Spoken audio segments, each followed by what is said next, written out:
ನಮಸ್ಕಾರ ಸ್ನೇಹಿತರೆ, ಸಿಂಪಲ್ ಆಗಿ ಒಂದು ಅಡುಗೆಗೆ ಸ್ವಾಗತ. ಇವತ್ತು ಒಂದು ಸೈಡ್ ಡಿಶ್ ಮಾಡ್ತಾ ಇದ್ದೀನಿ.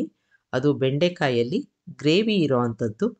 ಪೂರಿಗೆ, ಚಪಾತಿಗೆ, ಅಕ್ಕಿ ರೊಟ್ಟಿಗೆ ಒಳ್ಳೆ ಕಾಂಬಿನೇಷನ್ನು.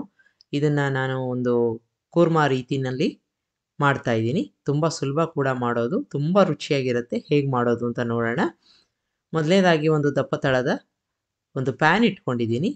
ಅದಕ್ಕೆ 2 ಟೇಬಲ್ ಸ್ಪೂನಷ್ಟು ಕಡಲೆಕಾಯಿ ಬೀಜನ ಹಾಕೋತಾ ಇದ್ದೀನಿ.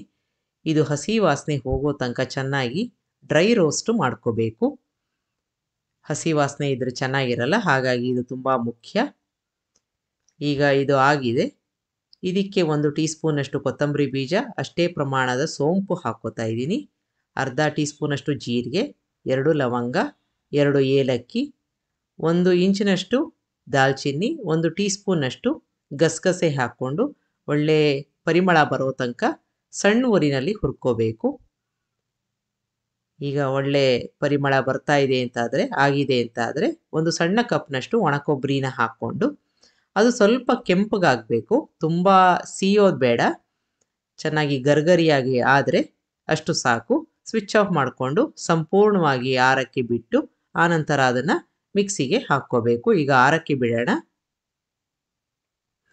ಅಷ್ಟೊತ್ತಿಗೆ ಒಂದು ಪ್ಯಾನ್ಗೆ 4 ಸ್ಪೂನಷ್ಟು ಎಣ್ಣೆ ಹಾಕ್ಕೊಂಡಿದ್ದೀನಿ. ಬೆಂಡೆಕಾಯಿನ ಈ ರೀತಿಯಾಗಿ ತೊಳೆದು ಒರೆಸ್ಕೊಂಡು ಹೆಚ್ಕೊಂಡು ಹಾಕ್ಕೊಂಡಿದ್ದೀನಿ. ಇದು ಸ್ವಲ್ಪ ಈ ಲೋಳೆ ಅಥವಾ ಅಂಟಿರುತ್ತಲ್ಲ, ಅದು ಹೋಗೋ ತನಕ ಬಾಡಿಸ್ಕೊತಾ ಇರೋಣ. ಇಲ್ಲಿ ಆರಿದೆ, ಈಗ ನಮ್ಮ ಹುರ್ಕೊಂಡಿರೋ ಒಂದು ಮಸಾಲೆ ಆರಿದೆ. ಅದಕ್ಕೆ ಸ್ವಲ್ಪ ನೀರನ್ನು ಹಾಕ್ಕೊಂಡು ನುಣ್ಣಿಗೆ ಪೇಸ್ಟ್ ಮಾಡ್ಕೋಬೇಕು. ಈಗ ಇಲ್ಲಿ ಕೂಡ ಈ ಅಂಟು ಅಥವಾ ಲೋಳೆ ಎಲ್ಲ ಹೊಟ್ಟೋಗಿದೆ. ಇದನ್ನು ತೆಕ್ಕೊಂಡು ಒಂದು ತಟ್ಟೆಗೆ ಹಾಕ್ಕೋತಾ ಇದ್ದೀನಿ. ಇರೋ ಎಣ್ಣೆನೇ ಸಾಕು. ಅದಕ್ಕೆ ಜೀರಿಗೆ ಹಾಕ್ಕೋತಾ ಇದ್ದೀನಿ. ಒಂದು ಒಗ್ಗರಣೆ ಮಾಡ್ಕೋತಾ ಇದ್ದೀನಿ. ಜೀರಿಗೆ ಚೆನ್ನಾಗಿ ಚಟಪಟ ಅಂದಮೇಲೆ 1 ಈರುಳ್ಳಿ. ನೀವು ಬೇಡ ಅಂತಂದರೆ ಈರುಳ್ಳಿನ ಸ್ಕಿಪ್ ಮಾಡ್ಕೋಬೋದು.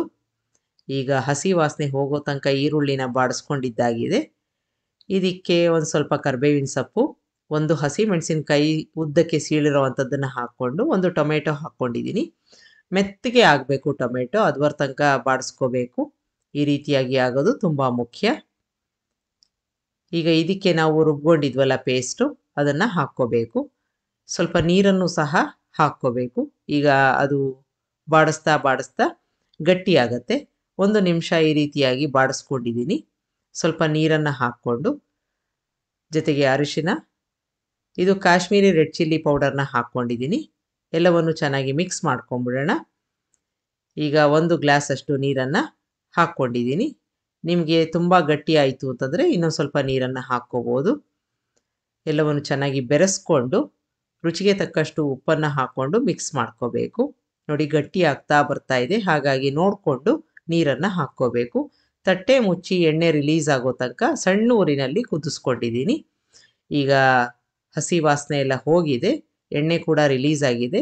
ನಾವು ಈಗಾಗಲೇ ಎಣ್ಣೆಯಲ್ಲಿ ಬಾಡಿಸ್ಕೊಂಡಿರೋ ಅಂಥ ಬೆಂಡೆಕಾಯಿನ ಹಾಕ್ಕೊಂಡು ಮಿಕ್ಸ್ ಮಾಡ್ಕೋಬೇಕು. ಹುರಿದಾಗ ಬೆಂಡೆಕಾಯಿ ಒಂದು ಅರ್ಧ ಬೆಂದಿರುತ್ತೆ. ಇನ್ನು 2 ನಿಮಿಷ ಅಥವಾ 3 ನಿಮಿಷ ಕುದಿಸ್ಕೊಂಡ್ರೆ ಸಾಕು. ಮುಚ್ಚಳ ಮುಚ್ಚಿ ಎಲ್ಲವೂ ಚೆನ್ನಾಗಿ ಬ್ಲೆಂಡ್ ಆಗೋ ಹಾಗೆ ಕುದಿಸ್ಕೊಂಡಿದ್ದೀನಿ. ನೋಡಿ, ಎಣ್ಣೆ ರಿಲೀಸ್ ಆಗಿದೆ. ಈ ಹಂತದಲ್ಲಿ ನಿಮಗೆ ತುಂಬ ಗಟ್ಟಿ ಅಂತಂದರೆ ಇನ್ನೂ ಸ್ವಲ್ಪ ನೀರನ್ನು ಹಾಕ್ಕೋಬೋದು. ಈ ಥರ ಕನ್ಸಿಸ್ಟೆನ್ಸಿ ಇರಬೇಕು. ಈಗ ಕೊನೆಯದಾಗಿ ಕೊತ್ತಂಬರಿ ಸೊಪ್ಪನ್ನ ಹಾಕ್ಕೊಂಡು ಮಿಕ್ಸ್ ಮಾಡಿ ಸರ್ವ್ ಮಾಡ್ಬೋದು. ತುಂಬ ಡಿಫ್ರೆಂಟ್ ಆಗಿರುತ್ತೆ, ರುಚಿಯಾಗಿರುತ್ತೆ. ಒಂದು ಸಲ ಮಾಡಿ ನೋಡಿ. ಚಪಾತಿಗೆ ಒಳ್ಳೆ ಕಾಂಬಿನೇಷನ್ನು, ಪೂರಿಗೂ ಅಷ್ಟೇ, ಅಕ್ಕಿ ರೊಟ್ಟಿಗೂ ಕೂಡ ನೀವು ಇದನ್ನು ಸೈಡ್ ಡಿಶ್ ಆಗಿ ಮಾಡ್ಕೋಬೋದು. ನಿಮಗೆ ಈ ರೆಸಿಪಿ ಇಷ್ಟ ಆದಲ್ಲಿ ಲೈಕ್ ಮಾಡಿ, ಶೇರ್ ಮಾಡಿ, ಕಮೆಂಟ್ ಮಾಡಿ. ನನ್ನ ಚಾನಲ್ಗೆ ಸಬ್ಸ್ಕ್ರೈಬ್ ಮಾಡಿ. ನಮಸ್ಕಾರ.